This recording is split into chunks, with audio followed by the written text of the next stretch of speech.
podcast featuring your girl Rema and Debra Coco right here each and every other Friday night. Let's get it. Hi, everybody.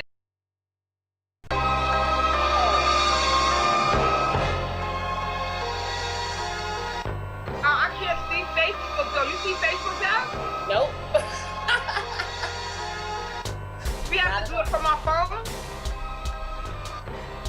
Yeah, look at from your phone. Yeah, you're not gonna be able to see it on here. I need you to send me an invitation, Rema, because you know I can't see it live. I didn't even get the alert yet.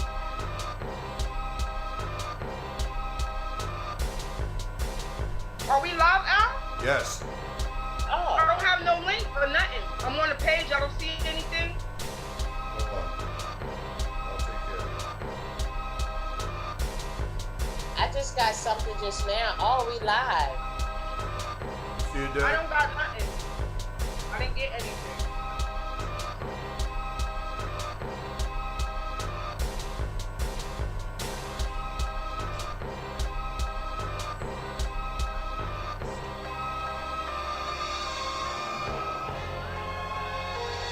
Hi, the replay. I'm gonna have to turn the sound down.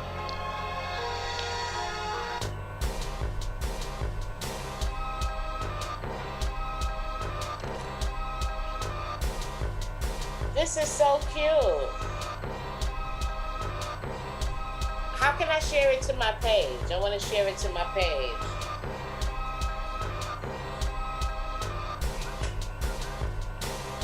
I don't have a link, so I'm waiting for the link so we can start the show. Deb, can you send her the link? Me? Yeah, Are you you said in? you see it, right? I don't know how to do that. Are you on the live? Yeah. Just at me at Kareem Scott.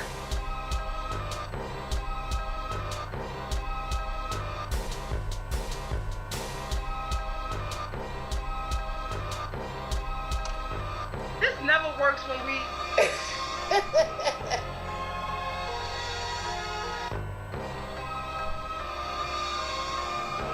Yeah, but I'm not in. Oh. Hold on, Deb. Let me. I don't. It's coming up that you're watching.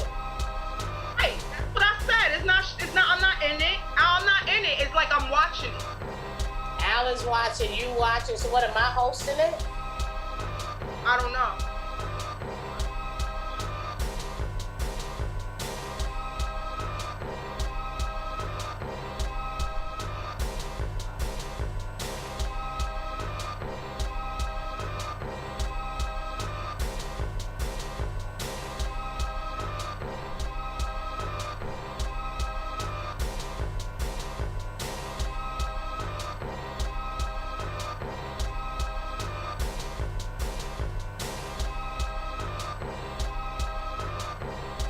Okay, so it allowed me to copy the link. So can I go to my, if I go to my page, I might not be able to find it again. I don't know. I mean, don't put it on your page till we make sure we doing a real the show is right.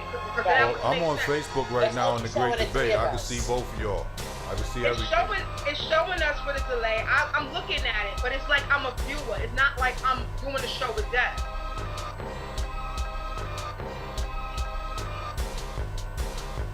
Hi Wade, how you doing?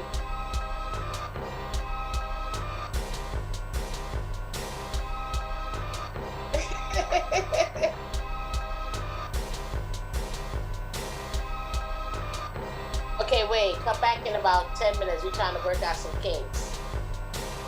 We might have to kill his feed, I'm not sure. So Rema, when you type in, you don't see yourself? I can't even get in it. The link she sent me, I'm not in the live. No, just go to the Great Debate, right? I'm there. Okay. What did I just do?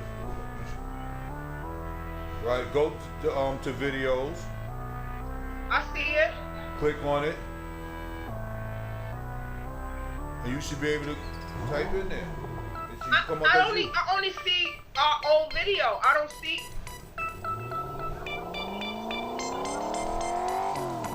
We got this, right, boy. We got this. Hi, Dave.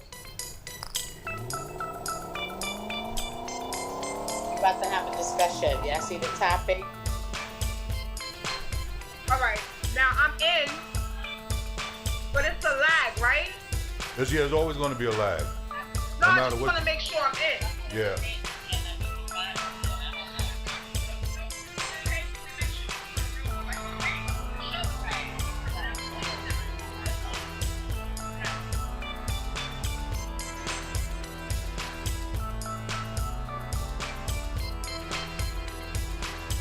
Have you seen me? I can see you here. Yeah, we good here. No, I'm saying I wrote a comment on the. Yes. I see your comment. Hi, Mark Smooth. I'm cutting my phone down, right? You got your phone down. You talking on the computer? I'm talking on the computer. I got my earpiece in. Right, but okay. So what I'm So we're good now. We have a delay, so I just want to stop for a second. Matter of fact, Al, let's bring it back since we have the delay. Yeah, you're going to have a delay because the No, studio... I know, but it's stuff playing, so just so that we can start it, you know, Okay. fresh. No problem. Right, Deb? Right. What you think, Deb? That's fine. All right. We have a few people that's already on the feed. No, that's what I said. So we can say hi and Right. you know, We can just do a take it whole from the top. greeting over. Right, Right. we're gonna take it from the top, y'all. We're taking it from the Here top. with us.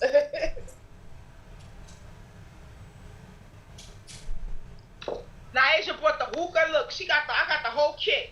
Oh, wow. I don't do hookah though. Let me know when you're ready. All right. Hold on. So, Deb, The only thing that most of the people that watch the show with us every week, they're not in this group. So that a lot of people are not going to what see you it. mean on our page? Yeah, this is only But that's the why group. go on your page, go on your Facebook page, and tell them come onto this. It's open. Just tell them log on to the Great Debate Podcast Show page. All right. Like, so that's it, my thing friend. is, I don't want to lose this feed that I got right now. Oh, you can't go on your page through nothing else? I don't know. That's what I'm trying Okay, to say. no. All right. There. So you know what, Deb, I'm going to you know what? another computer. Or ask one of your friends. Look, Deb, look. Ask one of your friends to add you and do it for you. Is anybody on here you know? Yes, but I'm gonna go on my page and share the link and do a watch party. Okay. I work in the whole network here, y'all. Okay. We go, 2 computers out right now and a phone. That's how we do. Oh, but I'm blocking my sunlight. Okay, ladies, I'm keep in telling mind we're everybody live. We starting again. All right. Here we Let's go. go live. Let's do it. You ready? Let's do it. Oh man, you already know what it is. It's about that time. You are now welcome to the Great Debate Podcast, featuring your girl Rema and Debra Coco, right here, each and every night. Let's get it. Hi, everybody. It's your girl Rema. And it's Debra Coco, y'all. How y'all doing tonight? Hope everything is good with everyone. Right, me too. Been a stressful week, man. I mean, but it's Friday, right? Yeah, let me ask Al, our producer, something because on our live, it's only showing our Great Debate screen. Should Yeah, it be like it's that? going to be a little delay. It's coming up. Okay. Only for the intro, yeah. Yeah, I forgot. I'm sorry, Al. Let him do what he's doing. Look, this is a whole new process for us because we usually sitting in the studio face to face, right? Doing what we do. So this is new. We adjusting. We still working out the kinks, so it's all right. This is so true. Yes. So how you been this week? What's been going on with you this week? I want to first thank you, Debra, for even saying that because I want to first dedicate our show, this show, our first, I feel, show kind of back to some sort of going towards a new normalcy. Right. I want to dedicate this whole entire show to Kevin, Mr. 914 Herring. Had it not been for Kevin, everybody knows we wouldn't even be really doing this show. He was the real person to drive behind the scenes trying to make this thing happen. So I want to dedicate today's show to Kevin, Mr. 914 Herring. Yeah, big His salute. birthday also just passed Wednesday. And we went to City Island just, for him, and I got to go to the burial and speak to him and pray with him, and wow.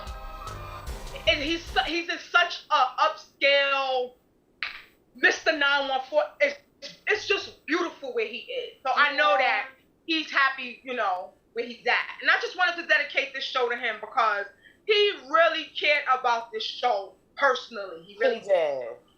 And you don't know, he used to write me every week. I don't know. Yeah. Every week he used to write me with his pointers and his critiques and I like this, I like that. Y'all did a good show today. So he was definitely watching, even when we may have thought that he wasn't. He was definitely sending for me. I know that he always watched. So like we just had a different thing. And of course, for the last 2 months, everybody knows everything me and Kevin did was exploited on Facebook. So when we spoke, when we didn't speak, when we got money, whatever, everything, one thing about us, we always was open on Facebook so everybody knew. So I don't have a problem saying that, of course, the last 2 months of his life, I wasn't speaking to him. We weren't in a great space. But that's who me and him always was. Doesn't change anything. Doesn't change the relationship at all, right? I got posts with him where he said, we may argue, we may fight, we may not even speak, but blood is blood and family will always be family and he will forever be my best friend. Right. And may he sleep in peace. Right. Okay. I don't know. Like I said, we had the show. What did we talk about the summertime and COVID-19 and how we going to deal and how we going to move. And things is just so different. It's like we all trying to adjust. And it's like the minute we start making it through COVID-19 where we feel like we can take a deep breath, right? Now we got this violence going on. It's like we at an all-time high all the time. Like we can't really get a moment of rest and peace. Do you feel the same way? Absolutely. I don't even know what to say anymore, right? Right. Because we went from straight COVID to now dealing with the George Floyd situation, and there's so many others, that passed due to racism and police brutality, right? Which is what we're going to touch on tonight, right? But before we do get in deep into that topic of conversation, I just want to say that COVID is still out there. Again, I work for the Department of Health, right? So my job and everybody that I work with job is to make sure we protect the health of all New Yorkers, right? That's the first job. So I have to be healthy because I could be on call. They could say, marine boat is coming in and they got 50 sailors on there and some nurses are going to be there, but we need you to go find for the finance part of it. So, just making sure that I'm healthy for my job to make sure that I can help New Yorkers if that call of duty does come into play. Wow. It's real serious, though, in the sense of the emails that I'm seeing and the emails that I'm getting, that I think that everybody's thinking, okay, we mad, we tired of the racism, but you have to wear your mask. You still have to cover up. This is a fact, people. A fact is that if you're around somebody who is shouting and yelling, they are going to spit. That's a fact. Shouting and yelling will lead to spitting. And when you spit, one droplet of spit in the air of a protest can affect up to 50 people. Right. I'm going to tell you the truth. Like, I just started a part-time assignment working as a contact tracer, right? And I've learned so much about COVID that maybe I didn't pay attention to just by looking in the news or whatever, because I was so overwhelmed with dealing with it on a real life basis.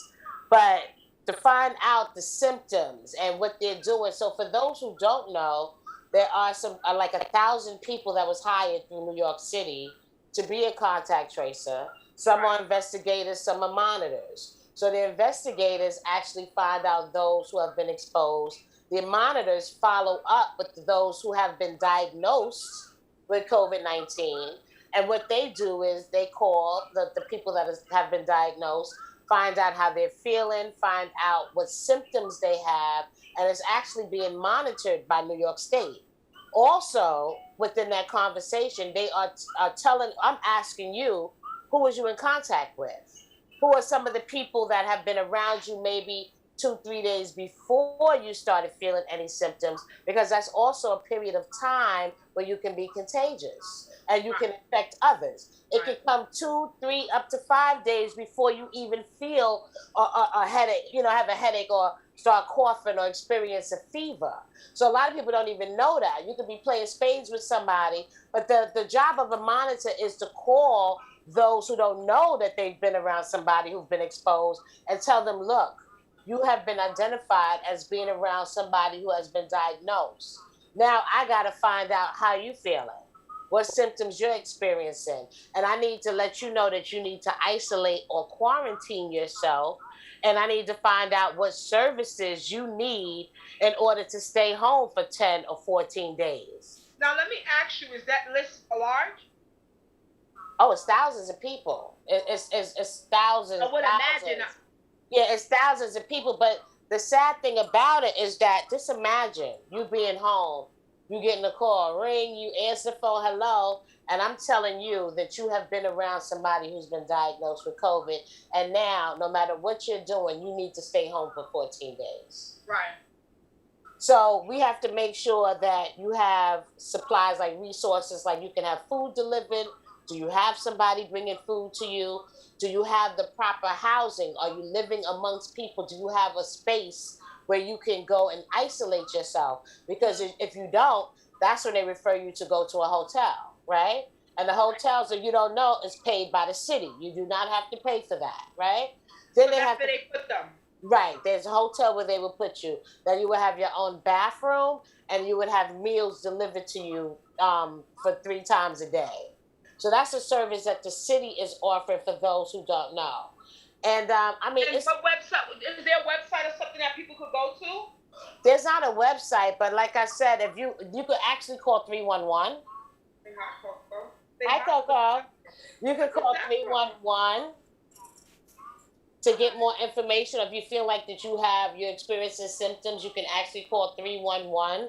And you can get some referral services through that, or they will put your name on a contact list. Okay. And someone will follow up with you to, to see what services you need. So it's still, we don't see it as much. I think yesterday, no one is reported to have died from COVID. It was like 50 people. One day. Right. Right? It went from like 50 something in the beginning of the week. Absolutely. And I think yesterday, there's no reported deaths that are associated with COVID.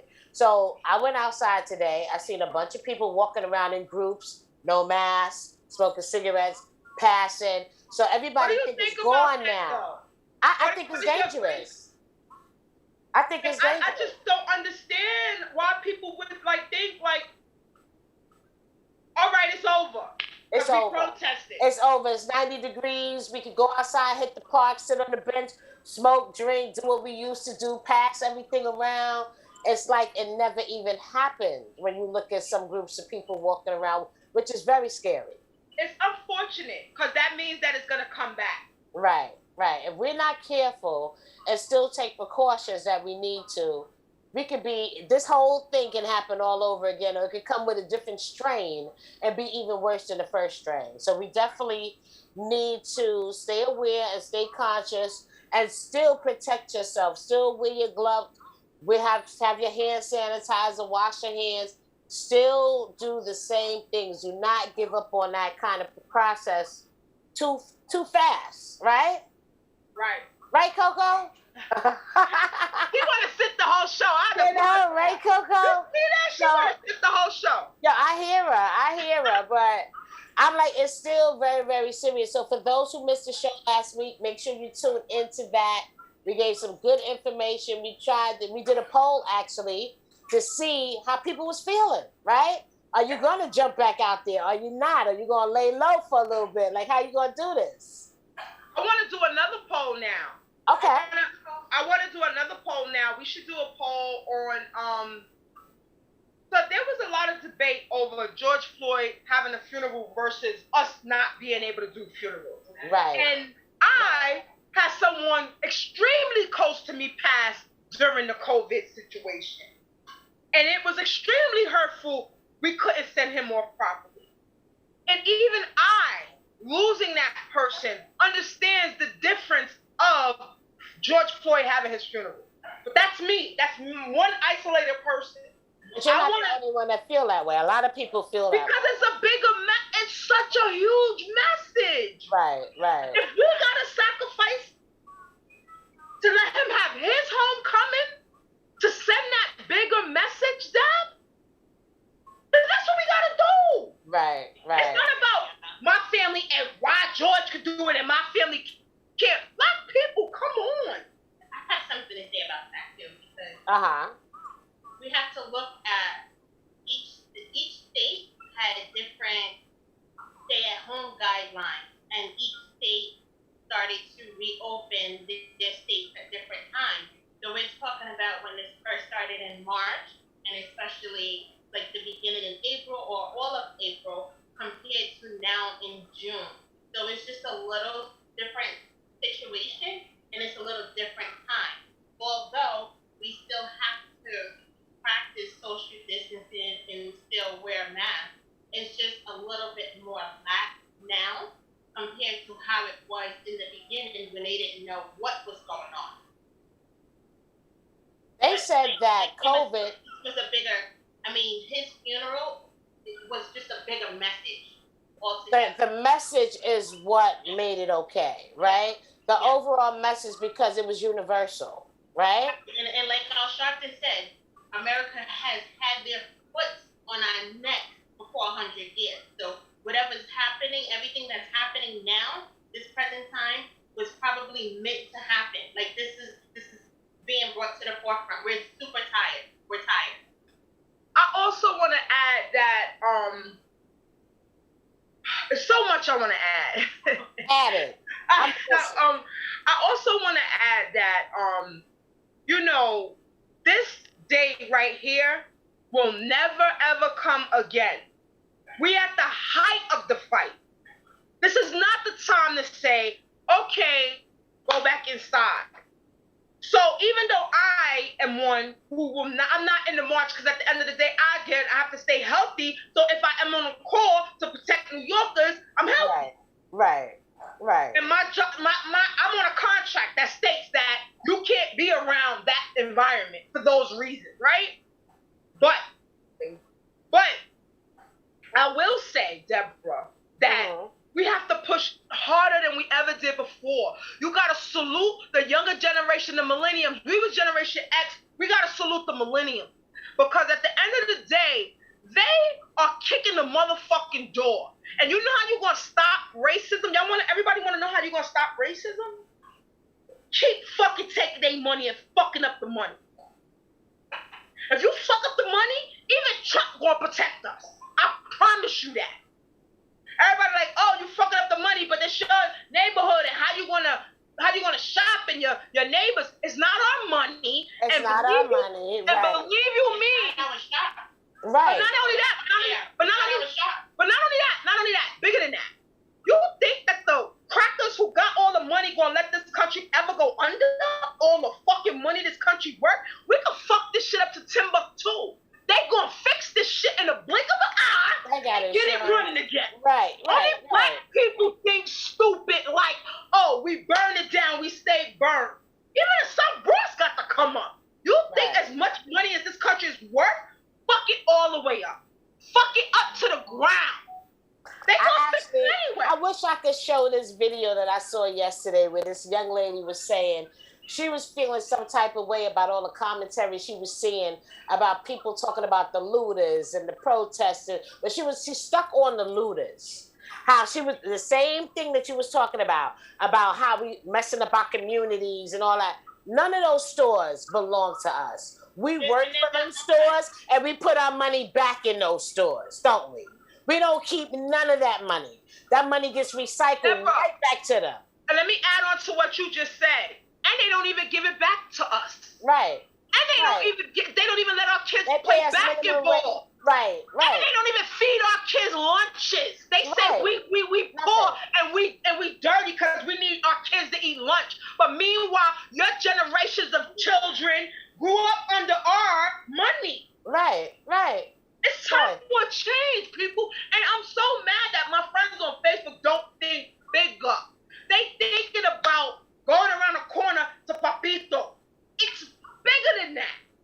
It's bigger than that. It's bigger than that. It's bigger than that. And let me tell you something. And my students are like crying, and they so overwhelmed with emotion. These are young adults that are seeing how the cops is just doing whatever they want to do and getting away with it. It could be them tomorrow, right? That's how they seeing it. It could be them tomorrow just going to the store and the cops running up on them, stopping them and harassing them and shooting them. If you put your hands up, you get shot. If you don't say nothing, you get shot. If you follow everything they tell you to do, you get shot. Bang, fucking bang. It don't make no sense. It don't make no sense. So what do you expect for us to do? Stay inside? You know what I'm saying? No, but it was don't people have no life. It was people on my Facebook page saying that, and it's like, okay, I stay inside in the sense that I only go out still for essential, right? The other day I was supposed to go on a date. I was scared to do that. Like I like the only date you could do now is City Island, right? You need it outdoors. You need something outdoors, you know? And it's crowded. Everybody trying to get outdoors. So where do you go? Where do you go for a date today? You know what I'm saying? City Island is the only place I know where you can go, and you better be there before 7:50. Otherwise, you ain't even getting food. Remember, takeout. Right. Takeout only. Curbside. Right. Now, I've been watching Atlanta. I can't wait to this. I'm so happy this weekend came. This is weekend 4 that Atlanta has been open. So for the last 3 weeks, I've been doing my homework. My brother lives out there, so he's a mover and shaker anyway. But I've been doing my homework and watching. I've been monitoring Atlanta for the last 3 weeks, Deb. And the reason why is because I've been monitoring a party scene. And it's escalated like this. From week 1 all the way here. It has? Deborah. They are back in full force. Last weekend I wanted to be there, and I don't want to be there. I'm scared. But it was so fucking lit. Like, what? Yo, it was hookahs, girls dancing on tables. The bartenders can't get through the crowd. It was like a freaknik. And mind you, the first week they opened, it was way too crowded. The second week they opened, I said I'm never going to Atlanta. Last week was so insane. I was like, damn, I'm missing it. And I saw Malika this weekend. Shout out to Malika, star tender.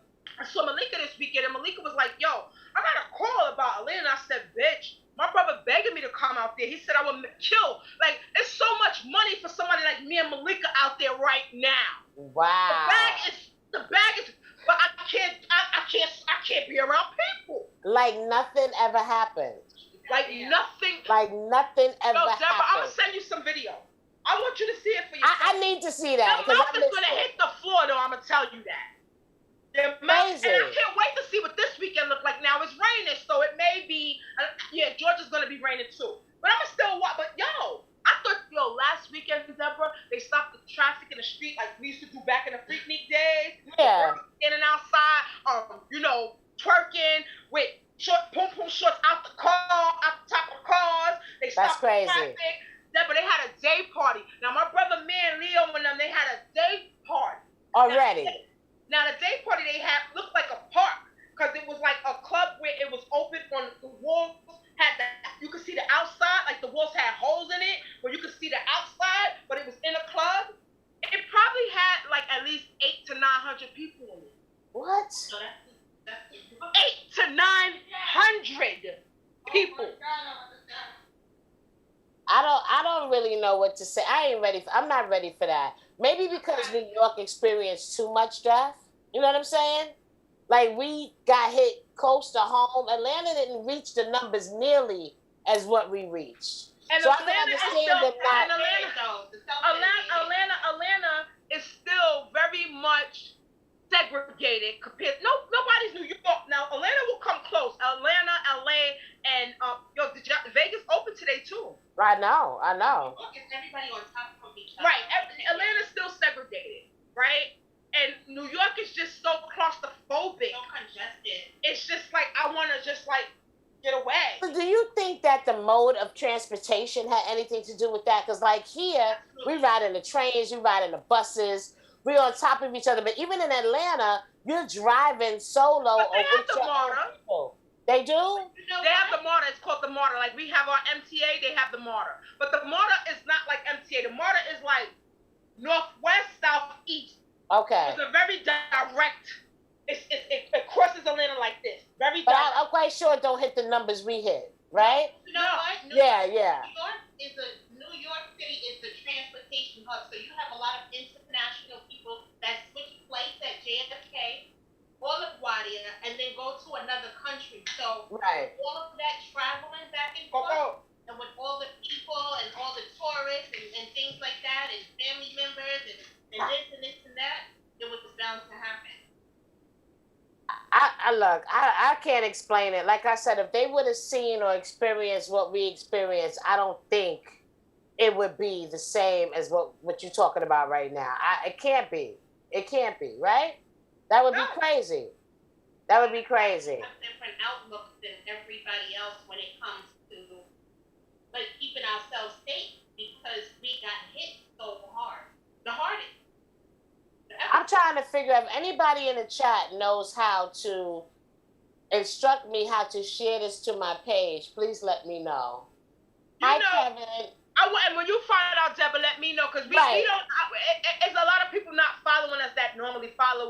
Like it's not a lot of people on here. Or Deb, you know what we should do? Maybe we'll log off of this and we'll do this for an hour and do IG for an hour. You want to do that?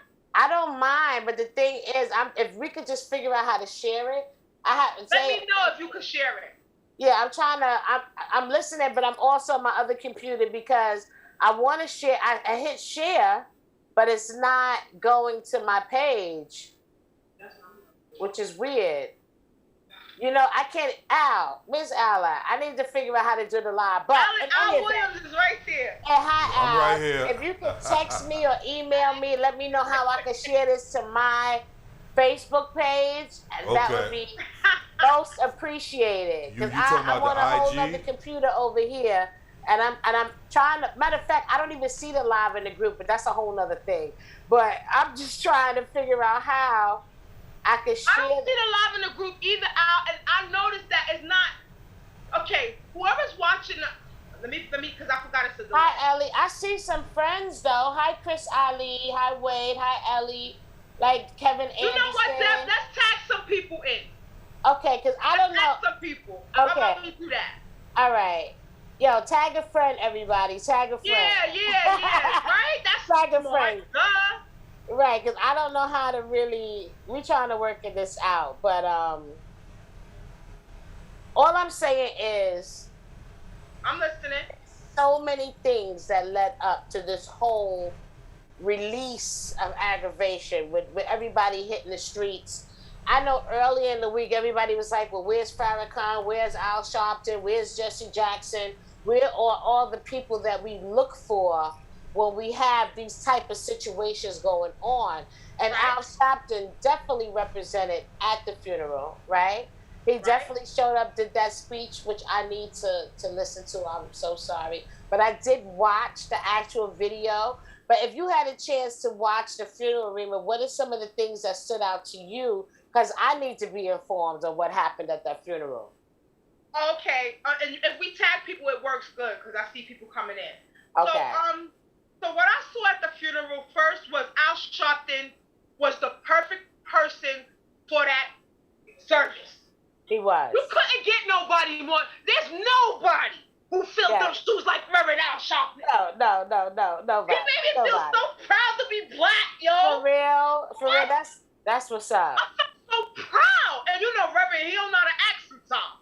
Sometimes you gotta tell him, yo, Al, chill out.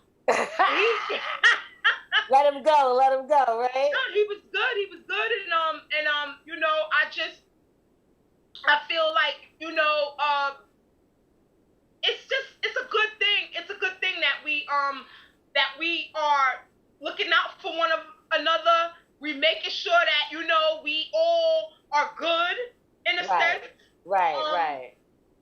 You know, listen, we living in a different day, Deb.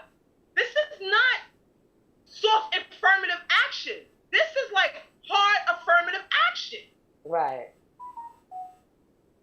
Okay, we hear y'all. We just trying to get this. Tag them on, you We're trying guys. to increase our followers in the page because this is brand new for us. Okay, so we tagging people, but I just feel like, for the younger generation seeing this, think about when we was little. What did we really experience when we was little? Like, I grew up hearing about the Black Panthers, right? I never seen them out in the streets doing what they do.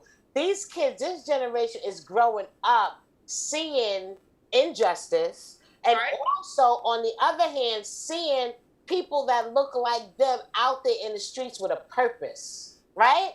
With purpose. Like, I know people taking off work. Like, some UPS people ain't even getting their packages on time because UPS workers is out in the street protesting. Like, this is pulling everybody out that can come out, and they're coming out in unity, except for those that want a TV and a stove and all that stuff, some jewelry or whatever. But like I said, I was listening to this young lady the other day, and she was saying for 400 and something years, we have been taken advantage of. We brought here, right? We are brought here to work in agriculture. We are brought here to work in textile. And it's like we work. When we try to build, what happened? They take it away. They burn it down. Situations like Tulsa that was mentioned, and Rosewood was mentioned. Towns where prosperous Black people lived and tried to build a community for ourselves. What happened? They take it down. What happened with our peaceful protests? You have white people coming out, tagging and marking. They was looting and doing everything too. They was out there with shopping carts, running around stealing stuff, tagging up stuff, make Black Lives Matter. I seen so many videos on that as well. So it's like, first of all, we can't never have nothing.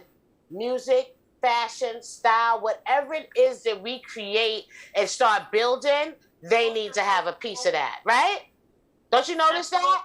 They find a way to have a piece of that. Then when they couldn't control the music industry as much, what happened? They pulled back the deals. No more 360s, no more this. You got to have a certain amount of numbers and all these different criteria because they couldn't eat off us anymore. A lot of artists like Prince and a lot of well-known artists started fighting back, not doing music because we've been taken advantage of in almost every way possible. I agree. I agree. I think that this is the issue that I'm having, right? I feel like only half of the Black people are fucking on board for George Floyd. Why is that? George Floyd is where it's at. George Floyd is our freedom card. You might as well put George Floyd picture on a fucking freedom card and pass it out to every Black person. Right. You understand what I'm saying, Deb? Because the revolution will never be televised. We got so long to go. But if them people know we can fuck their money up, we gonna fuck up their money? Nah, the ass whipping ain't free. We paying for the ass whipping now. But then again, there's so many. George Floyd is one of many. He's one of many. He is one. Yeah, he is one of many. Like, there's so many faces. Like, it's just, I mean, the way we got this, I just don't understand. Like, me as a person, I'm gonna throw this question out there, and if you want to chat, like, what would you do if you're standing there and you see the cops? I mean, what do you do? Are we that like, what is the feeling? Are we conditioned not to help? Is it better? Do we think the first thing we should do is pull out a phone and record these situations so we can post it? Like, I don't understand the mindset of people that are actually there because everything's recorded. Right. But we have to, like they said, one of the commentators today on CNN said that's our biggest tool right now. We do have to record, but this guy on Instagram had made a rap video and he said, please don't watch me get killed, even if you have to push the police officer. Right. Push the police officer. But it's like we have to do something. I know I said myself that if I see somebody pulled over, Black guys, Black people, if it looks like they're in distress, I'm gonna pull over and I'm gonna record. Right. It's something I feel like I have to do more. I've donated, but it's just something more that's like in my soul because this younger generation, they're stepping up, and it's like, what am I doing? Right. Like, I'm not doing I feel like I have to do something. Like, I don't know what to do because I'm a mother. I got so many other things that I need to think about. But I'm just like, do I get involved? Because I have to show my children that this is not right. You do have a right to ask an officer, what are you stopping me for? You know what I'm saying? Like, what did I do wrong? Let me know why you have stopped me. You do have a right to ask questions. You absolutely right. have to produce your license. Right. You don't have to do any of that stuff. But what happened with the media showing what they showing is making fear. It's creating fear. It's making you forget about your rights as a person because all you know in the back of your mind is that you want to go home and you don't want to be shot tonight. You know what I'm saying? You don't want to be shot tonight. It's getting ridiculous. But on another note, it's like these things are happening either way. I know, like the video I posted to my Instagram yesterday, the black girl and the white girl. And the white girl said, "Why her?" The way they beat that black girl with the batons. This was in Indianapolis. The way they beat her with the baton, they had the baton on her neck. The way they slammed her to the ground, all because she didn't want to get groped by a police officer. And it's just like it's insane. Like they don't care if you're a woman. It's too many. It's too many. So now this is the thing, right? So we all across the board, I'm sure our viewers and everybody will agree across the board, right? We all agree that, okay, enough is enough, right? They've killed us, they beat us, they put us in jail innocently, they've taken our mothers away. Shit, 400 years of slavery. 400 years of slavery, bottom line, right? So now with all that said and done, right? What are we gonna do to move forward? All right, let's start with George Floyd. And again, everybody tuning in, this is a show that me and Debra Coco are doing based on injustice and racism for Black people and people of all mankind, just injustice. Injustice doesn't mean racist. Right. Two different things. Right. So we're talking about injustice in America for human beings, period. Now, African Americans, we weren't asked to come here. We didn't say, oh, we want to come here. We was good where we was at. We had gold. We had a couple of things. We had a couple of coins. Right. Now we born into poverty. So you already oppress us from birth because we born into poverty because you keeping literally. Remember that something? That shit was literally. They keeping our motherfucking. They shit on they knees on our neck, Deb. 400 years of slavery. And I wanted to have this show today because people gotta wake up. Deb, text the people. We're gonna talk about it tonight. People do need to wake up. I mean, you need to wake up. Because the conversations that we having on Facebook right now, they not valid enough. It's not enough. We have to do something. Everybody gotta take a stand. Everybody has the power to change. We have to instill it in our kids. I've been watching some videos. I've been seeing some videos going around of some really young soldiers. There's this one girl. Shout out to my nigga Booster. Let me tag Boost. Yo, he posted a video of a girl who was 5 years old. She was doing the protest. I saw it. I saw it. And she was angry. She was angry. She was like, enough is enough. You saw her face? Enough is enough. She's 5 years old and already acting like she done been through too much. It's enough, okay? I was like, wow, that's how deep it is, right? Yeah. That's how deep it is. It goes because if we don't stop it, she's going to experience the same thing and it could be worse, right? Yeah. So now, once again, let's retract to the fact that we just got over this emotional turmoil and stress from COVID-19. We can't even show emotions to our people. We can't hug our friends. We can't go see anybody.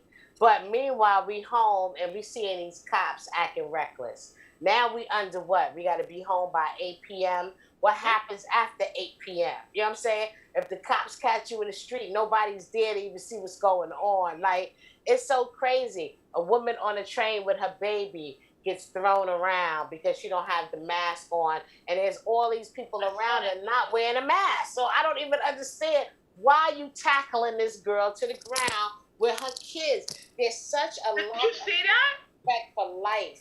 Such a lack of disrespect. The kids are seeing too much. The kids are seeing way too much now. I've had the conversation with my 10-year-old when she saw. Wait, come closer because I can't hear you. And things like that. Like, we have to have this talk because this is going to be their future, right? So they have to understand what's going on. And yeah, people say, oh, it's a lot of good cops too. It is a lot, but if they're not speaking up about what they see, then how good are they? Like, I hope that the other 3 officers that were charged, I hope that this sends a message to a lot of them that you have to be held accountable as well. It's no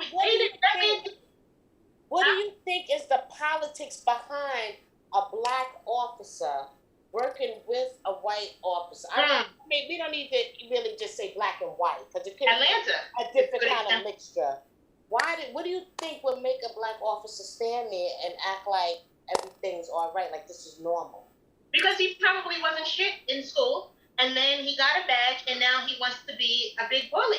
Like, I don't understand. Are we talking about George Floyd or general? Because with George Floyd, that was a little different. The officer and him worked together, so you already had it out for him. I feel you've been wanted to do something to him. 8 minutes and 46 seconds is a long time to have your knee on somebody's neck. He dug his knee deeper. And he broke his whole shit with a knee. He broke his whole shit. His whole shit was broken. Split. Spleen, everything. He's saying that he can't breathe. It looked like this officer was still applying pressure, right? He was. You can tell he was going deeper by the crease in his boots. But you know what's the crazy part? I thought that officer was by himself until later on I noticed that there were 2 others on the rest of his body. Because, from the angle that they first showed, you can only see that one officer.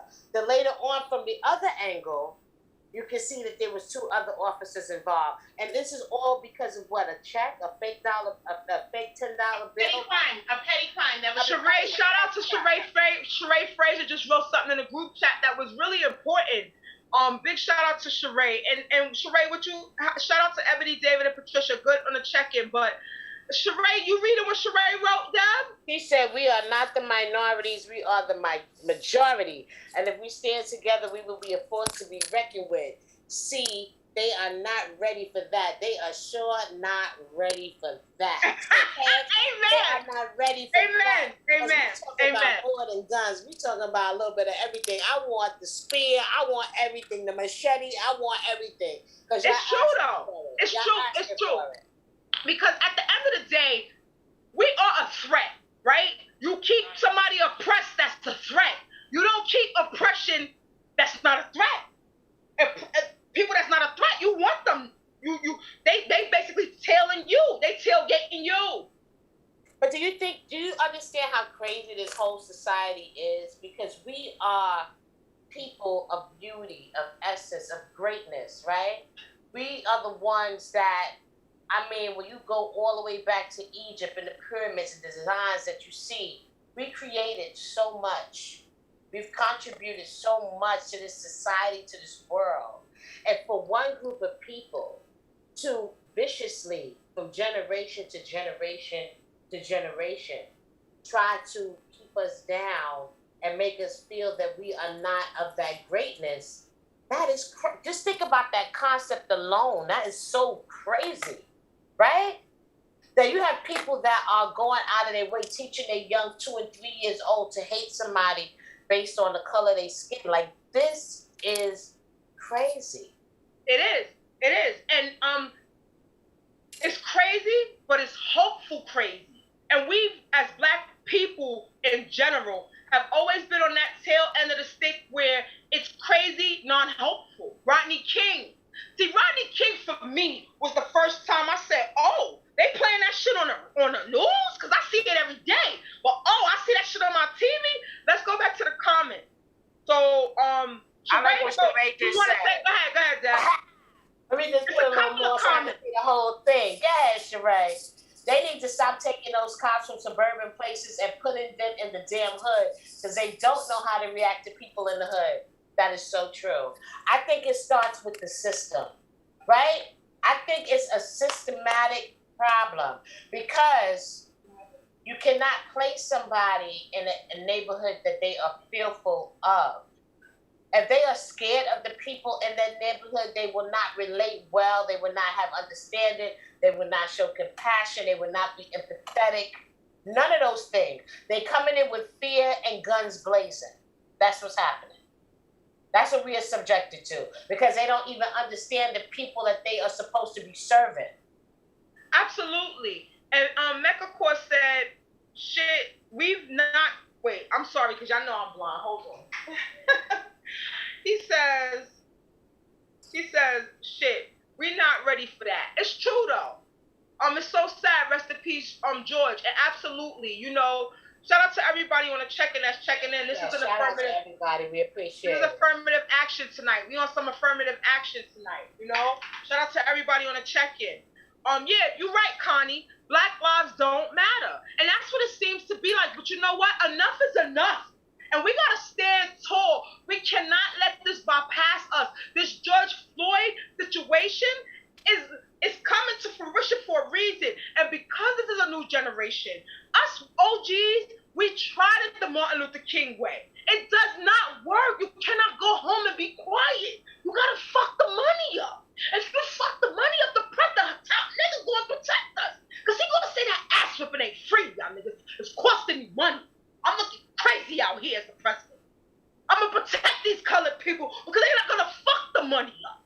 And that's what we gotta equal our equalism to. That niggas trying to equal it out to, oh, my feelings, I'm in my feelings, it's wrong, injustice. No, fuck that. I'm going for your money, nigga. I'm going for your pocket. Now what? Knock. I just think that the kind of vision that they have and that they have taught some people from young, as far as, the stigmatisms that we put on certain races need to be stopped, right? Because you have young people out here showing prejudice towards people and they don't even know where they're getting it from, right? And all it is doing is being fed as they get older and older and older because media makes us look crazy, right? It only shows the negative things, which every nationality has the same group of people, right? Because I know that there's white druggies, there's black druggies, there's white people that steal, there's black people, and all nationalities. That's not something that's prone to just us, right?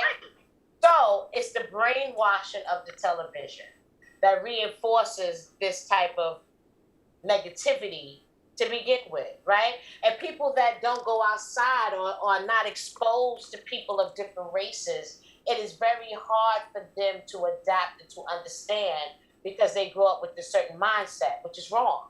I agree. I want to read something that Mecca said, or you want to read that? You see what Mecca said, you that? You're right, Sheree. We did show them something different this week. And you see what they tried to do with that, right? They tried to show the looters and all this other stuff and not really focus on the main reason why we was out there protesting because we are tired. Even Governor Cuomo, right? Right. Had to say, I understand. People, I've been seeing across the country, there are different mayors that are saying, I understand.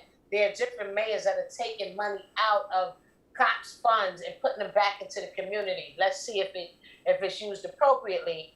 But this was too much. This right here was too much. I have 3 sons. And when they leave the house, I want them to come home, right? We all want our kids to come home. We want our fathers, our brothers, everybody to come home safe. So this is too much. Right. You know, and it's unfortunate because at the end of the day, it's just like, enough is enough. Or everything that we saying, everything that the viewers is saying, enough is enough. It's like, we really not gonna stop until we know. Because we did the field already. You would king, they would have learned they can't get away with it no more. And you know something that was so important? You know, when Steven Jackson said, you know, cameras, video, what is video? You know, like, does it mean nothing, or is it just black people that it doesn't mean anything? You get what I'm saying? It's like, you got a video. I saw the George Floyd story from the beginning to end, from 6 different cameras on YouTube. Now, Debra, when the George Floyd story first hit, I didn't watch the video. Everybody on my timeline posted, I would scroll past it.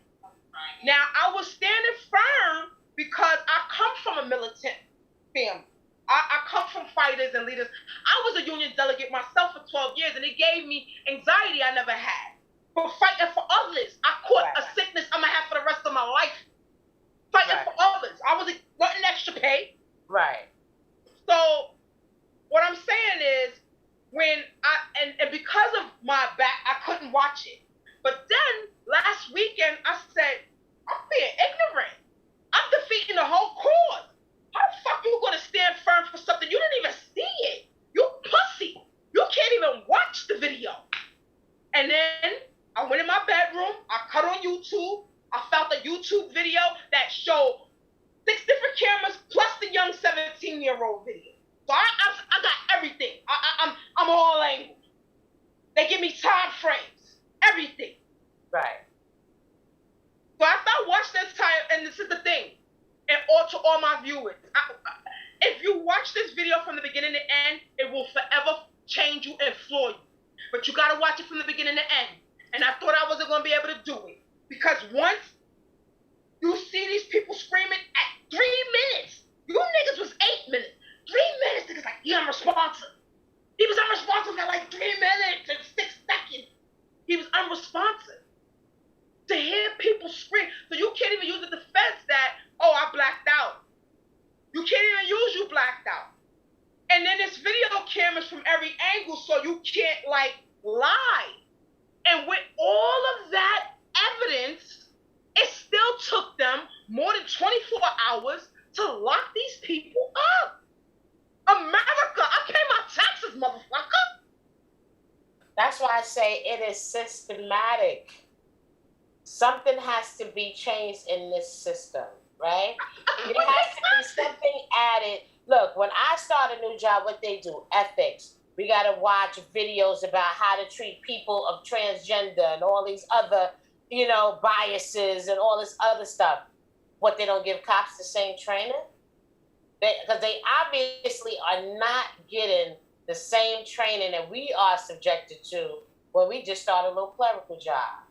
I don't see how you're going to have somebody that's supposed to be protecting people not take extra training about how to be sensitive to the neighborhoods that you're going into. How is that? That's the problem. A lot of these cops don't live in the neighborhood that they patrol. So when you don't live in a neighborhood that you patrol, You got to come up because you're making a good point. I can't hear you. A lot of the cops don't live in the neighborhoods that they patrol. So when you know, they're there to do their job, and it doesn't matter what mood that they're in, because then they go back home in the suburbs when you work in the inner city. So they don't know, they don't know about that life. They don't know how it feels to, like, the things that we go through, a lot of them don't know. But that's not the excuse for all of them, because some of them do know. I mean, we have some black officers that are also just as bad. But it's that whole mindset that they're better than everybody else. And this is the thing that we're seeing now. And it's like, yeah, we have watched a lot of videos, but stuff like this happens outside of a video. And it's been happening. Now it's just being to the forefront. It's just like the reporter on CNN that was arrested. He showed his credentials, the black guy, and they still arrested him. And it's like, whatever statement they put out, this is what they want people to believe. We were able to see on camera that's not the truth. But this happens so much. So it's like, you see some of these city council people in different states, they're talking about defunding the police station, because that's what they need to do. They get too much money. The police unions have way too much power. Deb, let's go to the viewers. You want to read some comments, Deb? I'm just saying, I agree with. Good point. Thank you for that. Sorry, and I'm yes, Deb, but I agree with Chantel. They did not take, like, he didn't take his knee off his neck until they rolled him on the gurney. And I'm saying, even the ambulance people ain't saying, get off him, back up. Like, nobody is saying nothing. You're right. He didn't remove that knee until they was trying to roll him over on the gurney. Even when the ambulance pulled up, it still didn't make him move. It still didn't stop him. And knowing that he got 2 other cops on this man, for some reason, he still felt that he needed to kept his knee on his man's neck. He's saying that he can't breathe, and he's still doing that. I just don't get it. They take training to kill us. You would think so. You would think so. And what I need to know, what I'm hoping for out of all of this is that something is done in the police departments. I think they should have more psychological testing. I think that they should have more testing on the biases that they may have. And because we all have a certain level of bias. I'm not going to lie to you. We all walk around with a certain level of bias, okay? I became a teacher because I wanted to help Black kids. So I was more focused on that than I was the other. You understand what I'm saying? And I didn't mean to, but I had to catch myself, right? But what I'm saying is we all walk around with that from our upbringing. I agree with what Sheree said. She said, they can't really handle the truth. So, I mean, at the end of the day, we speak our truth, but they don't hear us because they don't understand. No white person is never going to understand a Black person. No Black person is ever going to understand a Hispanic person. No Hispanic person is ever going to understand an Asian person. You don't understand the culture. You don't cook ham hocks. And black eyed peas. You don't cook curry goats. Right. You don't cook it. You're not cook it. So it's like you trying to talk mac and cheese with ingredients and spinach. It doesn't blend. So therefore, we all have to have our own equal rights and our own equal justices in America. You have to rewrite that law. You have to protect us. We have to be able to spend $20 in a store and allegedly be able to maybe counterfeit it. We don't even know if Joyce gave the bitch 20. We don't know that. And we also don't know, like me, who is a working class citizen, can be given a counterfeit 20 because I went to Target and I bust a $100 and they gave me, that's a little carry cash. They gave me change from $100 and one of them was counterfeit. So is that I should get killed because Target gave me a counterfeit 20? George worked. It's not like he was fucked up. He wasn't a bum in the street. He could have gave y'all back the $20. You pulled the nigga out his truck. With his man. You pulled the nigga out his truck with his man to kill him. Cold-bloodedly. Think about it. As anybody's son, think about it. As anybody's brother, think about it. As anybody's husband, think about it. One thing I have to say, I don't like to see the violence, period. Even when it's black on black, black on white, white on, you know what I'm saying? It's just too much of it, period. And it's starting to seem acceptable. When you see those videos, they have 25,000 likes. I don't understand it. That should be the videos that we bypass. But those seem to be the videos that we gravitate more and we want to see how bad they got their ass beat. And there's something wrong with that. I don't know about y'all, but I feel like there's something wrong with that. And Desert, who made a good point in here? Because they got, Brittany, she said because they got away with it for so long, they feel like all they have to do is cut a check and we'll move on from it. That's right, because we do lawsuits and then it just go, we don't hear nothing else about it, right? So you're right, Brittany, and it says that's what it seems to feel like. They can put all their aggression and their pain or their insecurities or whatever out on us, and then we'll take the ass whooping, and then we'll get our lawyers and go to court, and then we get paid. But it still sends that crazy message out that it's not okay. It's not okay. It's really not. And I just don't know. Like, I don't even entertain videos where I see just people running up on people, jumping people, doing all those type of things. I go right past. I don't want to see it. I know it's out there. You know what I'm saying? But I'm not going to entertain that and give my time to that because that's what this society is building. It's like growing from this negativity. I don't understand it. I don't understand it. And I decide to choose to do something better with my time. I'm not going to entertain it. But like we said, it's George Floyd, and there's so many others, down to those 5 kids in Central Park, down to the lady who was walking her dog, and the man said, I just want you to put your dog on a leash. And she's like, I'm going to call the cops and said that you tried to hurt me or whatever she said, right? Wasn't that just last week too in Central Park? Like, come on. This white privilege, that's what they call it. That's she the should have went to jail. That's the name that they call it, and I hope she go to jail. Because that man looked like he was just trying to get by. He don't even look like he was just saying, your dog is looking wild or whatever. Pack your dog, put your dog on a leash so everybody else is safe out here. And you're going to call the cops and you're going to say on video, I'm going to tell them that you threatened me or whatever or tried to hurt me? You think it's just that simple? You grow up thinking that it's just that simple? That you could just do that to somebody's life, whether it's a lie, it doesn't matter? That's why it gets broadcast. And I'm going to tell you something. Black Twitter is tired, too. Because they're getting people's names. They're tagging their corporations. They're tagging who they work for. You know, what companies they own. And they're getting fired. That's the least that we can do. We need to see some real action. We need to see some real action taken against these police officers.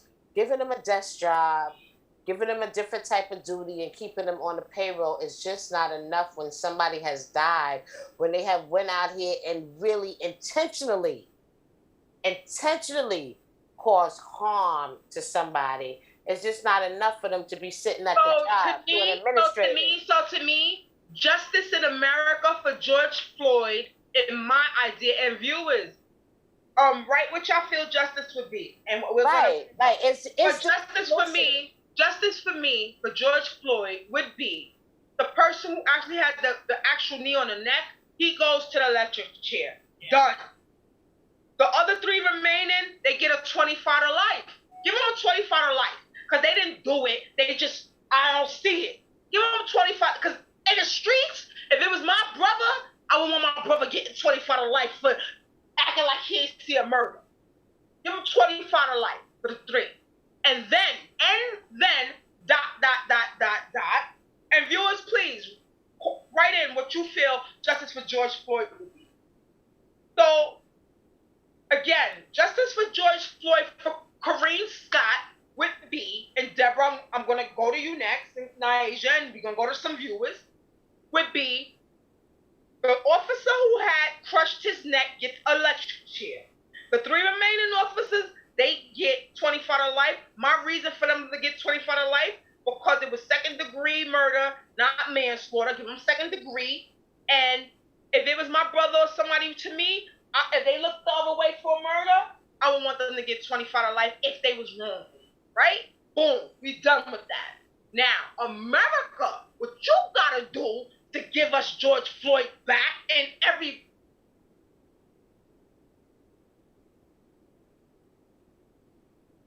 You gotta put laws in play. We want writing. Yeah. We want signatures. That's what I'm talking about. That's what I'm talking about. See, I don't know what y'all thought I don't know where y'all thought I was going with it. That's what I'm talking about. I'm from a real militant family, right? You gotta put laws in play. You gotta put signatures in order. You gotta put dates on it. Right, just like I don't want no restitution. Fuck restitution. Black folks, we don't spend money right. We're not good with money. We've been bamboozled 400 years. Our gold days, we've been off that mentality. I'll take the restitution. Right, Brittany. All right, so that's me. Deb, what you do? Deb, after you, then we gonna go to Naija. What's George Floyd for you? No, I could agree. Everything you just said, I definitely agree. I think the fact that this man had more than enough time. I know sometimes, he had more than enough time to know that he was doing the wrong thing. But what can America do for you that you feel could give us back George and all the other lost people? Let's stick on it. I think that he should be electrocuted. I think he should be gone. I think he should be out of here. I really do. I really do. He showed no remorse in his face. He knew exactly what he was doing. He had more than enough time to think about it and change the situation, and he did not. I feel that he should definitely he should die the same way he killed. How about that? He should die the same way he killed. The other two... I feel that, we are old restitution, so I feel that... Hey, you want that money? You want the money. On another note, I just think that it's very important because you hear too many people say their vote doesn't count when it comes to presidential elections. It's bigger than that. They have to vote constituents in that are closer to their belief. These old white Republican men, they don't feel that it's a problem and they're stuck in their ways. They don't want to change anything. It's always about the big corporations. They have to go. We need term limits, and they need to vote for constituents. I can't even stress that enough. Right. Voting is so important. It's not just about the president. It's about the people that's going to represent you. Right. Your local representation. These people are old as hell. They don't have our best interest. They don't have our needs at the forefront. They know nothing about what we go through because they don't care. It's about what they want. And they always say the American people. That's bullshit. People have to vote and they have to know who they're voting for and they have to figure out what's most important to them because every Black person has experienced some type of racism. I'm sorry, Brittany. I gotta say to Brittany, though, I'm sorry. Brittany said I'm wilding. She said, give her the restitution. I feel you. No, but what I'm saying is I think you should. You should be, because what else are you gonna get? You know what I'm saying? You should definitely, that's how this system in this country is built. You should definitely be able to sue for your loss because nobody has the right to come in and take somebody from your family for nothing. All these situations are basically for nothing. Not just suing because what's his name? Bob Johnson from BET said that we are owed restitution. Every Black person in he broke that down this morning needs to be paid. But you know what my style Mitch McConnell said? They've done enough for Black people. They haven't done anything for Black people. But they don't, and this is going back to oodles and noodles and filet mignon. It's going back. We don't mix mac and cheese sushi. We don't mix ham hocks. That's what America's supposed to be about. Ham hocks and what's the fancy rice? I make it. The rice, the bougie rice. Risotto. Ham hocks and risotto. I said it. Ham hocks and risotto. Hashtag. Ham hocks and risotto. My God. That's it. That's Black folks in America. Ham hocks and risotto. So how we going to relate? I'm just disturbed by the whole thing. You can't chill in your house. They'll run up in there and shoot you. It's justified. They bust your door down. It's justified. Ain't none of those things justified. It's not justified. None of those things are justified. And Black folks, if I was born a couple of years earlier, I would have definitely been a Black Panther. Y'all would have seen me with my afro walking down 125th Street. Y'all hear me? That's how I would have been. I was on the way, Malcolm X. So I want to go to a comment that my boy Big D said. Big D said you got to be made an example in order to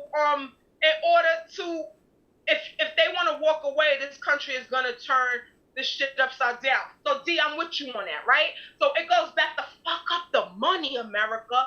The young millennials, we the OGs, Generation X, we tried our hand. They still putting this shit on our neck. Fuck that. It don't work. Next. So all you people on Facebook and on my lives that's like, oh, y'all gotta stop looting. Fuck that. Let them fuck this country up. It's not your money. And they're gonna get this country right. If you fuck it up today, by next Friday, you could go in the sacks. I promise you that. So don't worry about that. They got it. Money so the top nigga can say, yo, this ass whipping ain't free. I'm gonna have to get the white niggas to stop this shit, cause these niggas is wildin'. Niggas with a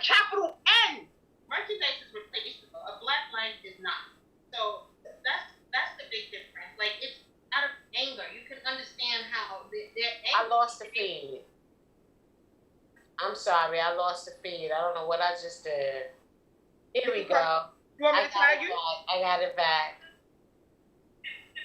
Brittany said, I hope this energy stay alive. Yeah, I can't. To my bro, Christopher. Oh, what did I do? To my bro, Christopher. Candy, I know. I can't. How I get? Can I get him to join? I don't know. So Tasha said, all right, Chris. I'm gonna ask the producer. Big Al. Hold on a second. Big Al, can I give my brother Christopher Candy? You see him on the check-in? He want to join us. Oh, yeah, let's do it. He's good. He's good. Let's go. Bro, we coming for you. All right, hold on. Just text me his email. So Dad. Yes. This is a great conversation, by the way. I think so. Because my thing is, it's real, and we all are experiencing this situation. Like this has touched us to a great degree because it never stops. I remember these cases from being a young kid, and every year, Trayvon Martin, and then what's the other gentleman in Queens? I forgot his name. Sean Bell. Like it just never stopped. His daughter's going to college, and she just graduated high school. Beautiful. You know what I'm saying? So think about this. Like this is really we've been going through this since we was young.